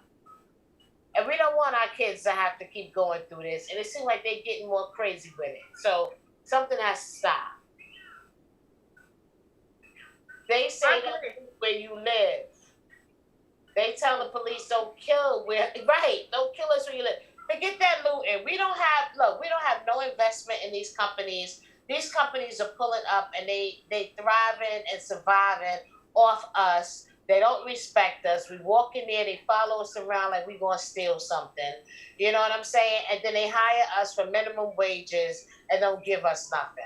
So I'm not saying go loot, but I'm saying, hey, if you got something, you got something, man. You deserve it. I'm not, these companies are not for us at all. At all. No matter where we work, how many hours we work, we could barely afford half of the stuff that we got coming up in these stores popping up in our neighborhoods. You know what I'm saying? And they want to hire us for less than minimum wage and work us like animals. Get out of here. Get out of here. That's right. You got us in neighborhoods. We can't even go to after school. We can't even get any training. We can't even grow up and graduate with no real skills. You're taking everything away from us. We got to, we living in households with one parent because you got the other one in jail or they're selling drugs. Right. You're hitting us from all angles. We can't even turn around and not be touched. Right. You know what I'm saying? I agree. Mm-hmm. And this is the problem, right? We're not pussy. Black folks ain't pussy. I mean, let's talk about it. We're not pussy. Don't push me. You feel me? So it's like, okay, we savages. We known to be savages. We known to be the type that they savages too, though. No, but look. Savages too. And matter of fact, they looking more like savages than we are. So as far as I'm concerned. I agree. But as far as I'm concerned. That's how they portrayed us from the beginning, because when slavery was abolished, right? So they thought in their heads, what's the next thing they can do? So then they said, let's arrest so many of these black men thinking that they're going to break the white woman. So then they deemed them as criminals. So you had all of these criminals because they was mad slavery was abolished. So then they still had them working. Then they had them in the forefront as these big black men that everybody's scared of and things like that. And it just trickled down. Down to when a black person gets arrested, especially for a high-profile crime, then they have the perk walk. We don't see that with these police officers. I wanted those 4 police officers to be walked in front of the cameras, right? 2 detectives on each side, handcuffed to the front, because what they did was criminal. We don't get to see that with white people. It's always, he was angry or he was something, but a black person, you bring up their past,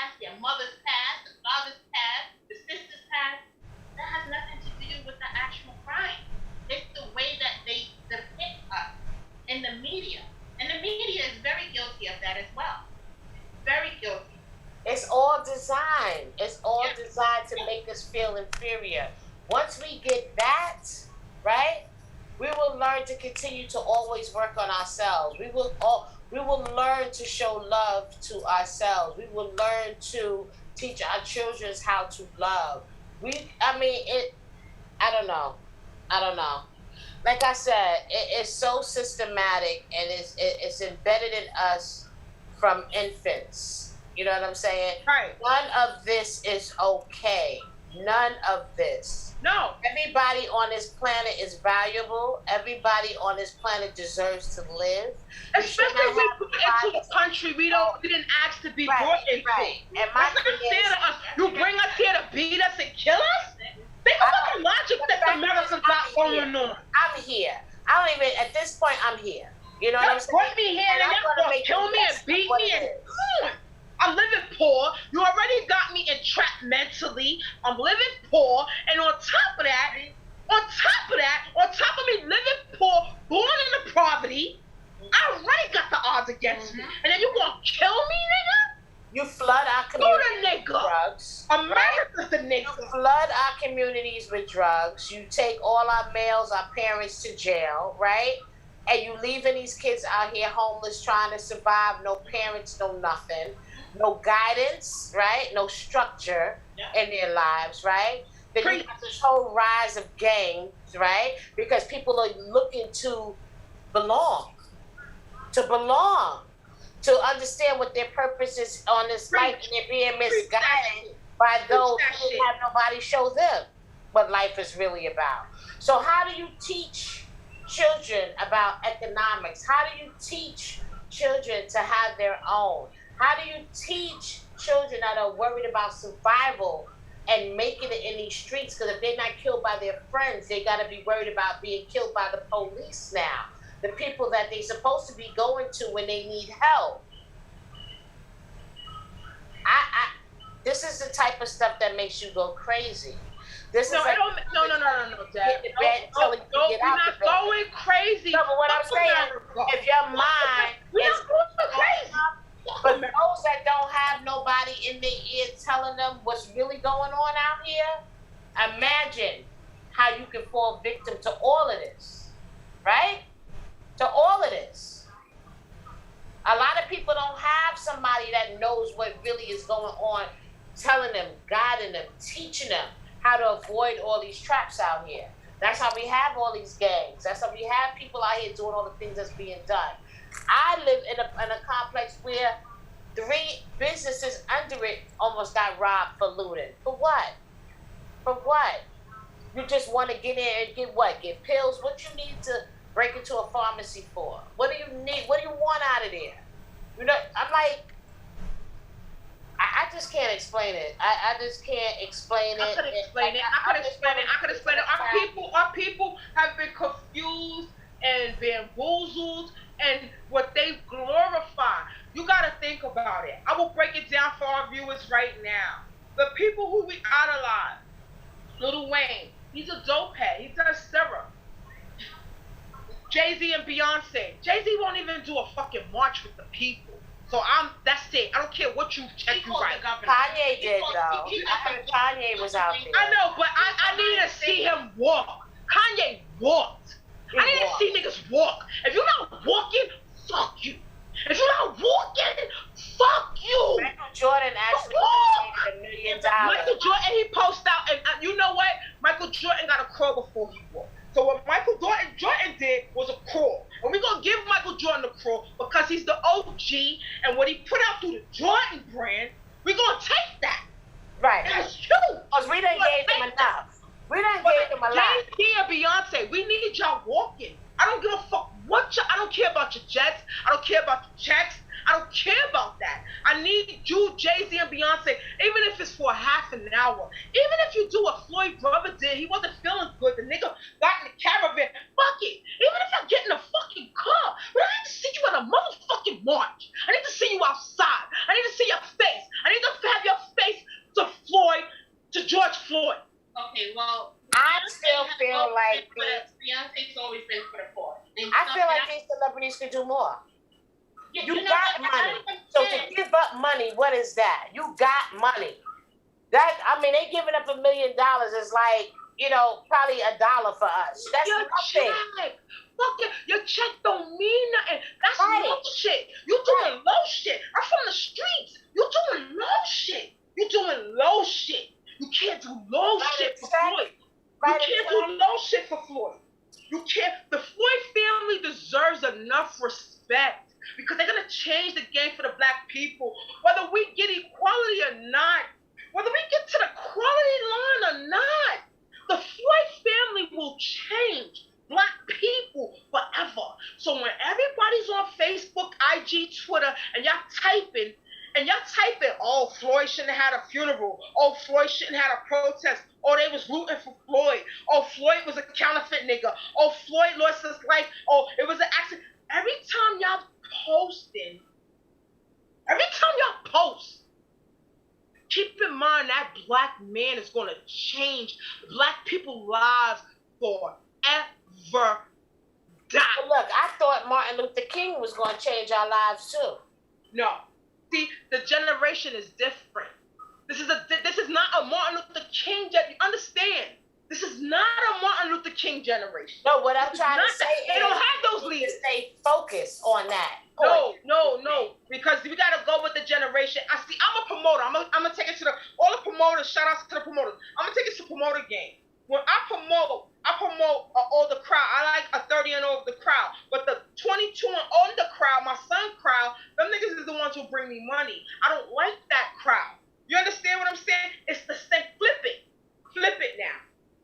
Now we talking equality.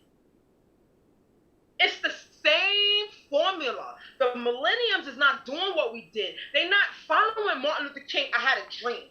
Them niggas is like, yo, I'm getting it. They don't give a fuck. They never gave a fuck because they didn't have Big Mama. Somebody else raised them. A bitch who wanted to shop. A bitch who wanted to fuck. A bitch who was trying to get in the beds. They didn't have Big Mama. So this new generation, they about getting it. They only care about how it looks on the gram. That's all they care about. So now, here we are. You on a gram, putting your neck on a nigga neck. They like, I don't want to be that nigga. They're going to change this shit. They're going to change it. Or we going to keep breaking in your shit, breaking curfews. No, definitely. Bricks at your police. So they was violating the police. What I'm saying, every generation has those people that goes through it for us. Talk about it. That's what I'm trying to say. Talk about it. Protesting peacefully hasn't done anything since Eric gone. I can't hear you. I said protesting peacefully hasn't done anything for us. So no, I'm not agreeing with the concept. Yeah, I'm just talking about the message. Yeah, well, looters are different from people that are protesting for a message. The looters, some looters may have been angry or whatever. It is what it is, right? I felt no way about it. I didn't care. But the thing is, just marching peacefully was just like, oh, y'all hear us, but y'all don't really hear us. So this time, years later, it's just to the point where we're super, super, super fed up. We're angry. Y'all gonna see how angry we are. No, I agree with that. It transformed, but what I'm saying, we've been interjecting this concept. We are important. Black Lives Matter in different ways through all these years. Today, we are here with what is going down right now. What I'm saying, back then, you had the two sides. You had the Malcolm X, you had the Black Panthers, you had the Martin Luther King. They all tried to make a difference in their generation. Let me tell you something. So now we have this generation. All right. Martin Luther King, okay, fine. Pause I'm a Malcolm X girl. No, listen. Okay, me too. Pause on both of them. Because both of them is pocket Biggie. Right. Both of them is pocket Biggie. They old school. Right. Now let's talk about new. Where we at today? Let's talk about my side. Today is by for real any means necessary. Right. Beyond Malcolm X. These young generations, they not moving how we move. And they gonna break the chain. I believe it in my heart. I hope so. Like my grandmother said, it was gonna be a black president. My grandmother didn't tell me I hope it was gonna be a black president. My grandmama told me it was gonna be a black president when I was a young girl. That's why I always had confidence. That's why I always hang with dudes. That's why I'm that type of chick. You have to have your confidence. Oh no. The same way we have Barack Obama, we're gonna have freedom. It may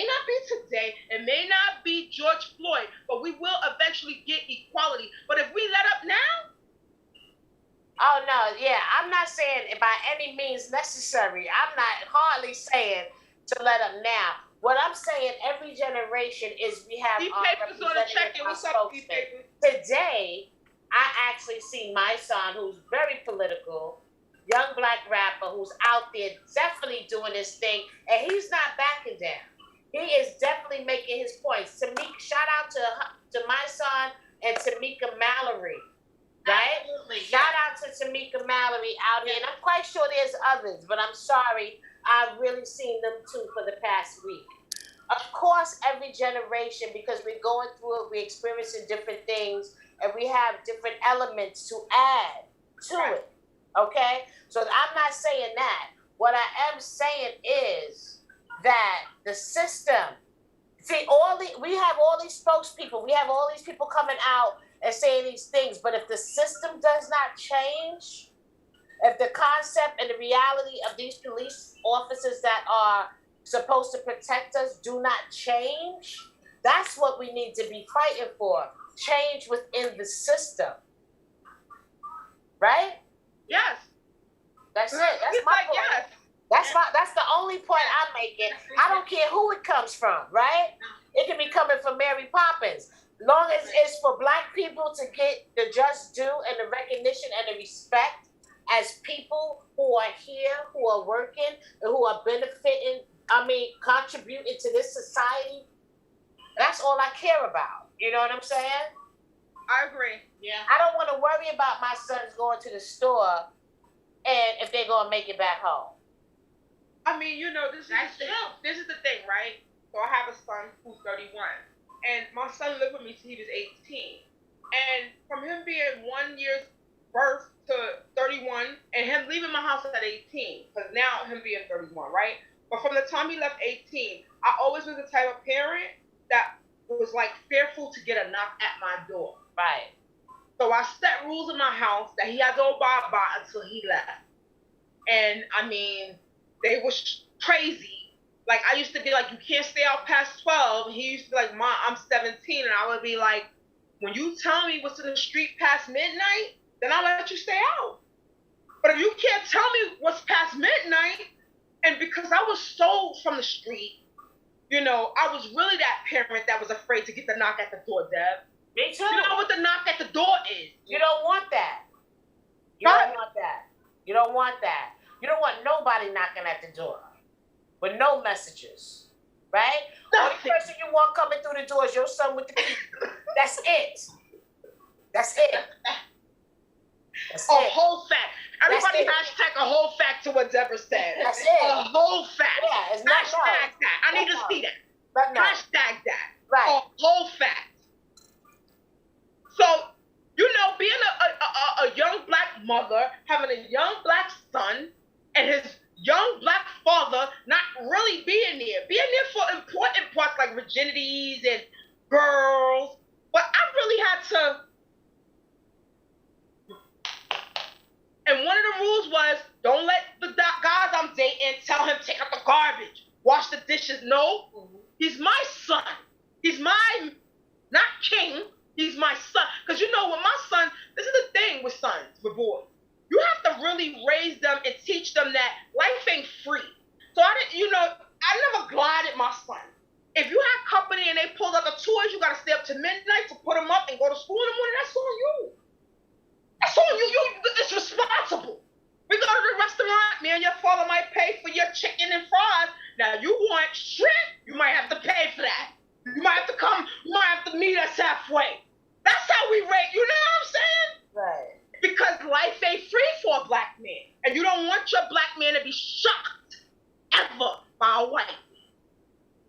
So you teach them from the ground up. That's how Big Mama taught you. And that's what the problem is. These kids don't got Big Mama, so there's no guidance. There's no schooling. There's no knowledge. Nobody can take nothing from me. Confidence and knowledge, you are the most powerful person in the world. That's why this is what I want, Deb. What I want is to have a mentoring program, and we really, after this, put on a meaningful, mentoring program. Call me. Call me. Debra, it's gonna be the most powerful, meaningful. Anybody that's looking at us now, anybody that's watching, this is for everybody. This ain't no exclusive shit. This is for everybody.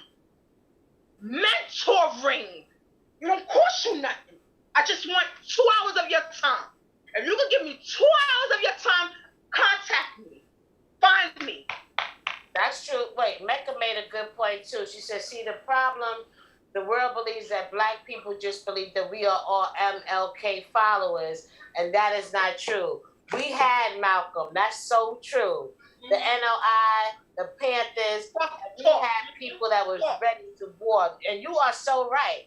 I would have definitely been outside in the street with my red, black, and my green, and my afro, and all that, rocking out with even if it was a Nation of Islam. I'm not Muslim, but if they stood for something that I believed in, I would have been out there.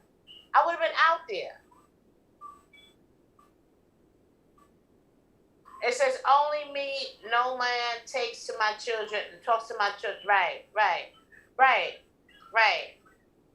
I'm just saying, first of all, we appreciate everybody on this chat tonight. This is a great topic. This is about equality and injustice in America.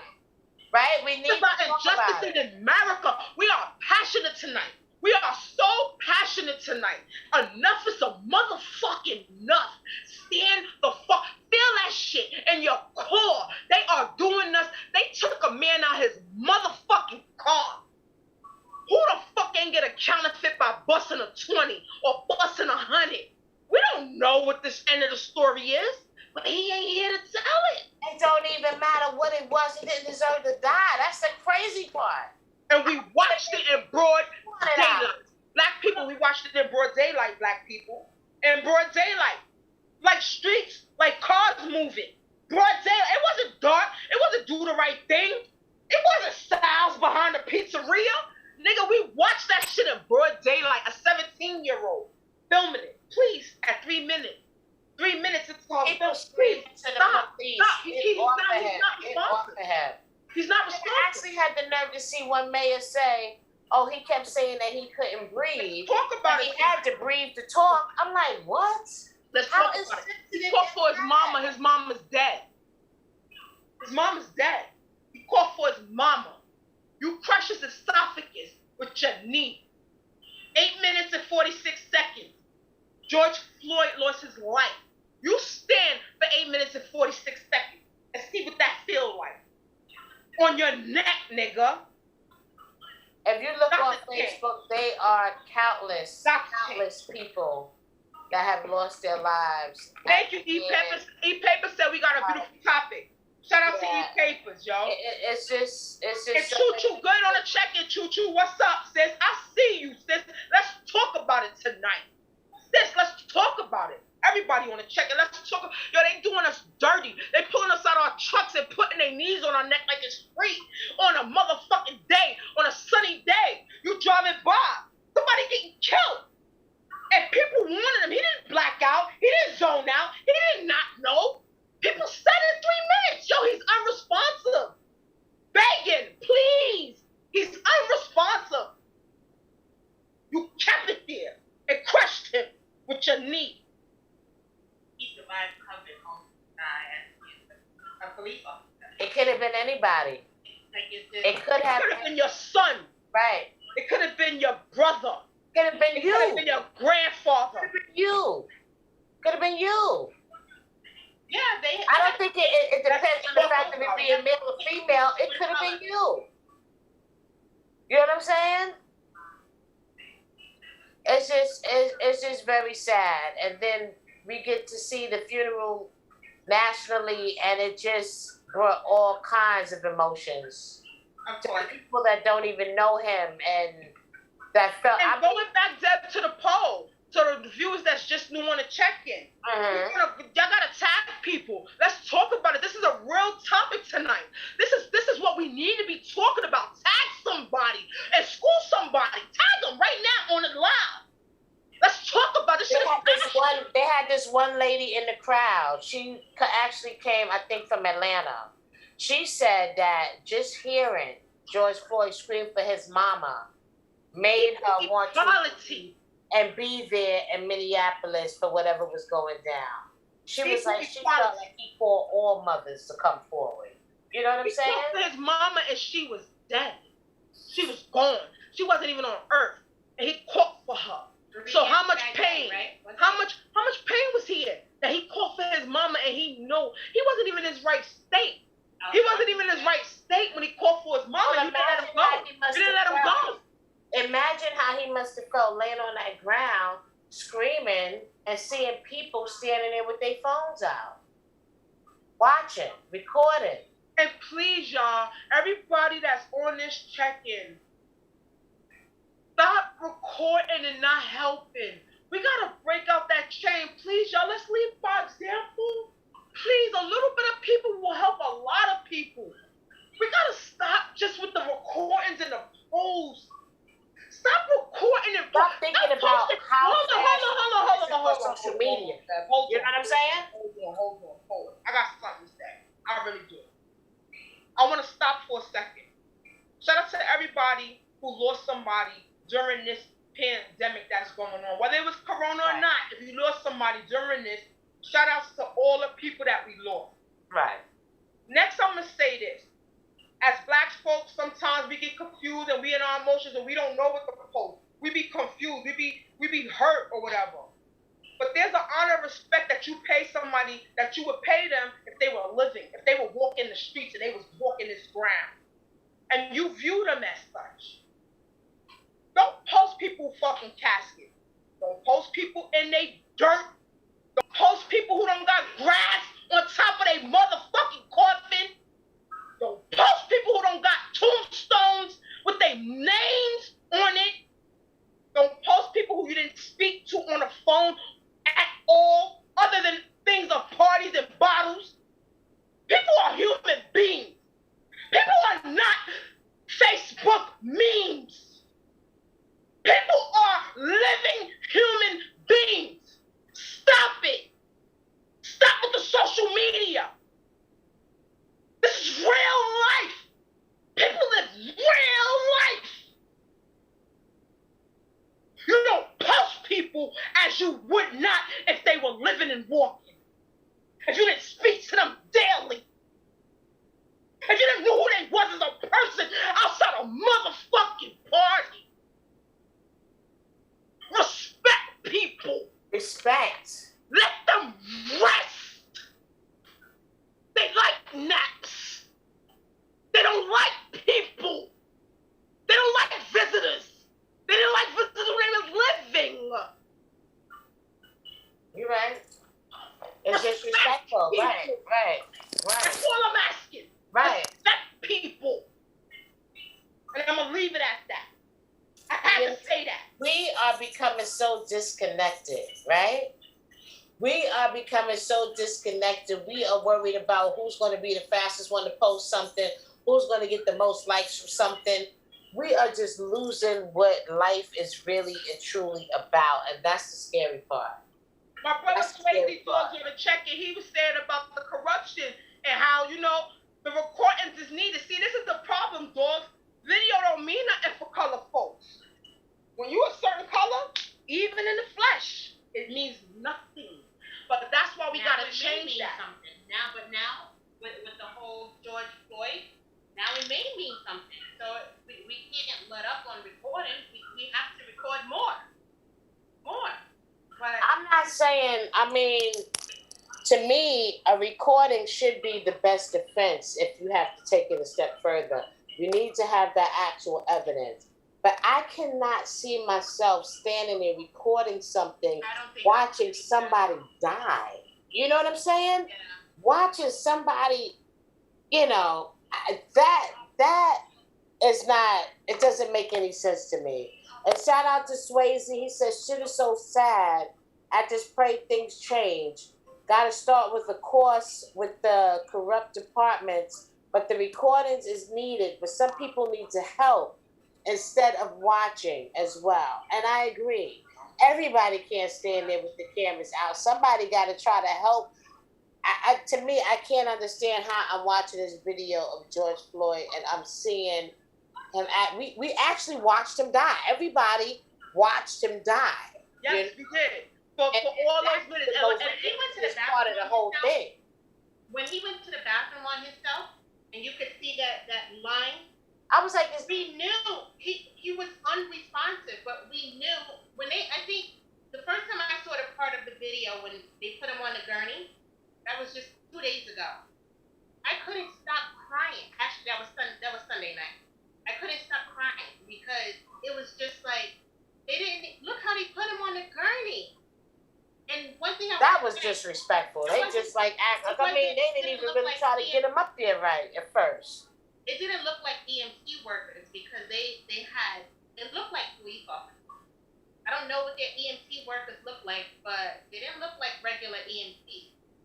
So I don't know if they felt something went wrong because that's why that cop didn't want to take his knee off. It's like somebody had to tap him. Like, get up already. He didn't want to get up.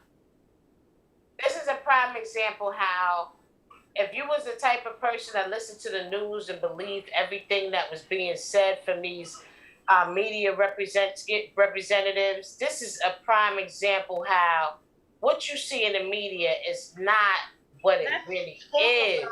This you know what I'm saying? Thing will not be televised. Right. They'll hear us. Right. Pick it in this different. It's a different generation. It's not us. We was laid back. Oh, Martin Luther King, I had a dream. They like, no, America, we're gonna fuck up the money. So the top nigga, the president, whoever you have in office, white, black, or purple, they gonna respect brown. They gonna know what brown do. Cause guess what? Every time you fuck us up, the money ain't free. When you kill us, we gonna take the money. Kill us, take the money. Kill us, take the money. Destroy America. Really important. I bet you they'll leave us alone then. It's like the thug nigga. Go take it to the streets. It's like the thug nigga. You scared of him. Haitian man Jack. You scared of niggas like that. You don't want to fuck with a nigga like that. Do the president like that. Go on a nigga indirectly. We indirect with it. No secret service, no nothing. Okay. You want to take us? Oh, all right. Here we go. And we're going to do it longer every time. Every time we're going to give you more pain. And stop with the negative nigga shit about, oh, don't fuck up my corner store. How I'm a shop.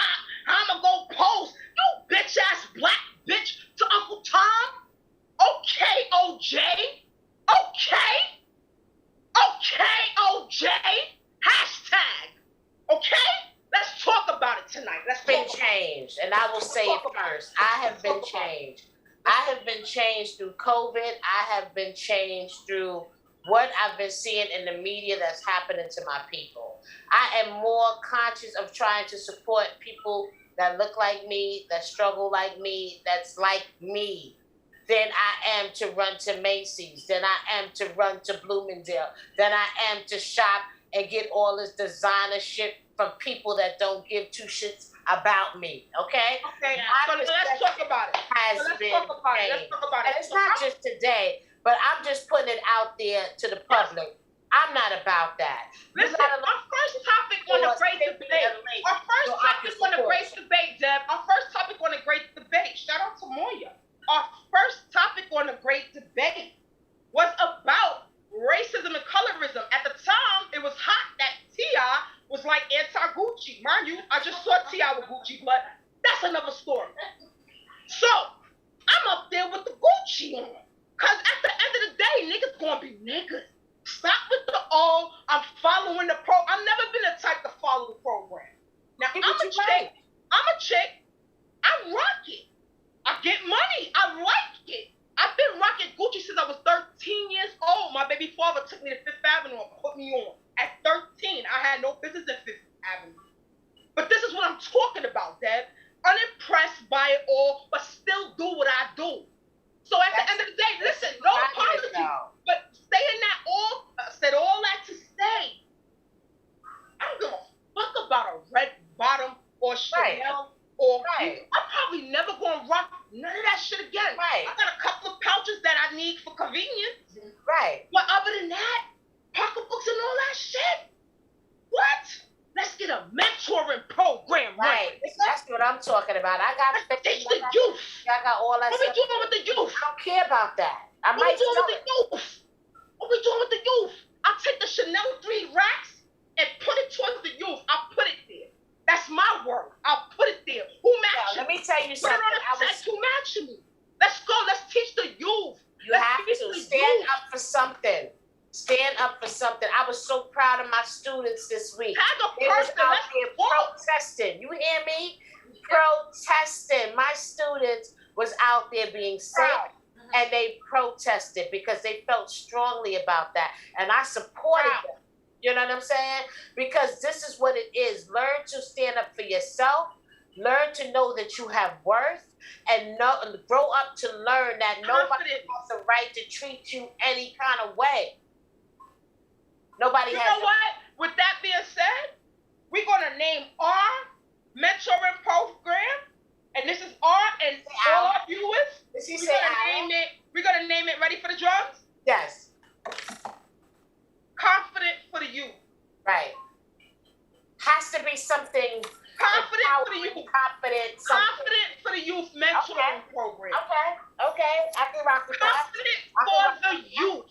Confident for the youth mentoring program. She said, we already have an ambition. Come on. Swayze said, sis, what you sipping on? Oh, God. Asia brought me, where's my Lysol though? Asia brought me a whole watermelon Bigs to rock, Deb. But guess what? I was happy that she brought me more than the watermelon to rock. A whole Lysol. I'm gonna be up there with y'all. Last week y'all showed up with the crab legs. This week y'all showing up. I'm down too, you know. I'm part of it. What you ate? She ate today too. But you know what? Look, Deb. It's nothing like you said. Show off. Right, show it off, cause I need a can. No, Where you got it from? What you got for me? I got something for you. What you selling it for? No. Bottles to rock? No. Right, Lysol. No. No. Right. Good day. Don't say no. No. Can't say no. You got me there. Look. Yeah, I can't rock with you with that one, but I'm feeling good tonight. Right. You got that one. Baby, I'm thinking this motherfucker. Right. Okay. Tonight. You got that. You got that. All that. Look. You got that. All the fields. Woo, I'm a twerking for the nigga and all that. Look. I can't even spray y'all niggas. You can get sexy with it. Get sexy with it. Get sexy with it, girl. You come out. Look, we about to change the whole dynamic right now, but get sexy with it. To lighten it up a little bit. Right, lighten it up. Look, once again, shout out to everybody on the check-in. Definitely appreciate it. We are here every other Friday at 8 p.m. And I'm just happy that everybody is, is feeling some type of way about this. Yeah, I'm happy. I'm happy to know that we're not alone. Go to the check-in, Deb. Read some of it. Saying? Deb, read some of the check-in. Yo, okay, who we got? I just want to give some shout-outs. We got Augustus. We got Heaven Hicks on here. And who else we got? We saw Swayze. We saw Tasha. Candace, what's up, Cat Boogie? We got Brittany. We got, who else we got on here? We just appreciate the love. Sheree, of course, thank you. Thank you, everybody, for all your comments. Asia, that's you? Yeah. We got Asia. We got, Asia, look, let me see who else we got. I said Heaven already. I said, let me see. We have Antoinette, my sister. Hey, sis. She's on here. We got Star on the check-in. Hi, cuz. Hi, Belly. Swayze dogs, I love you, Swayze dogs. And Papers, shout out to you, of course. And Papers is always down. Okay. And we got, who else? Princess, thank you. Lee. Hodges, thank you. I said Princess already.